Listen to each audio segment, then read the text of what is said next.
bumibisita pa rin ba sa iyong alaala ang dinaan ng pagkabata noon? Mga panahong ang nagsisilbing nyo palang payong sa ambon ay ang mga dahon ng saging at palaging nagtatakbuhan kasama ang mga matalik na kaibigan sa putikan. Naghahabulan sa mga damuhan at minsan ay masayang magtatagog-taguan. Sabay ng pag-agos ng pawis, ang pagsasabing ang mundo'y walang katapusan. Sa kung paano ang katotohanan ay ang kalsada ay hindi atin, pero nagagawa natin itong angkinin tuwing tayo ay naglalaro ng patin, tero, tumbang, preso, jolens, text at kung ano-ano pa. At ang bawat hapon ay oras para madala tayo ng mundo sa kakaibang saya. Sarap, di ba? Napakasarap siguro kung magagawa lang nating bumalik sa pagkabata. Mga hapon na ako'y tumatakbo sa kawalan, hindi alam ang patutunguhan, madadapa man pero palaging tuloy lang. Sapagkat kaakibat ng bawat sugat na natatamo ay panibagong linya ng palusot sa kung paano ito nakuha. Kasabay ng bawat takbo ay ang tanong kung kinabukasan ito ay mauulit pa ba. Gusto kong tanggalin ang filter ng makabagong mundo at ibalik ang dati na kung saan ng piko, mataya-taya, patintero at langit lupa pa ang laro. Ang kakaiba kasi sa pagkabata ay palagi nating sinusulit ang oras. Hindi tayo nagsasayang ng segundo.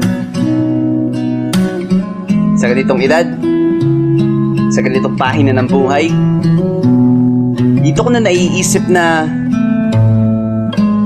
gusto kong bumalik sa pagkabata. Gusto ko ulit maging bata sapagkat wala silang problemang iniinda. Masaya lang. Masaya sa pagbuo ng mga sarili nilang kabanata. At itong pagtanaw sa nakaraan, ito ay pag-alam sa rason kung bakit ka narito. Nakatayo, matatag at patuloy na umaahon sa bawat galak at pait na dala ng kahapon. Magsisilbing tulay at sandata ng batang hinuhubog ng panahon. At itinuro sa atin ang pagkabata na madulas ka man o madapa, malamatan ang sugat ang iyong mga paa. Huwag kang papayag na lagi ka nalang taya. Ngayong oras na ito, patuloy pa rin pinagtatagpi-tagpi ang bawat alaala ng kamusmusang hindi na may babalik muli. Ngunit maaari nating putulin ang kadenang nakatali at muling namnamin ang pagkabata at maniwalang hindi ito nakabatay sa edad. Ang pagkabatay nakabatay sa damdamin mong dala. Hindi mo kailangang maging isip bata. Ang kailangan mo lamang ay maging pusong bata. At kung matatagpuan ko man ang batang ako, sasabihin ko sa kanyang, itinuro mo sa aking maging matatag sa paglalakbay na tinatahak, kaya't patuloy lang ako sa pagtayo. Kung sakali mang bumagsak, hindi ako tumigil pumadyak. Nasaktan ako at umiyak at isa lang ang tiyak na nandito ako dahil tinuruan ako ng aking pagkabata kung paano tumayo.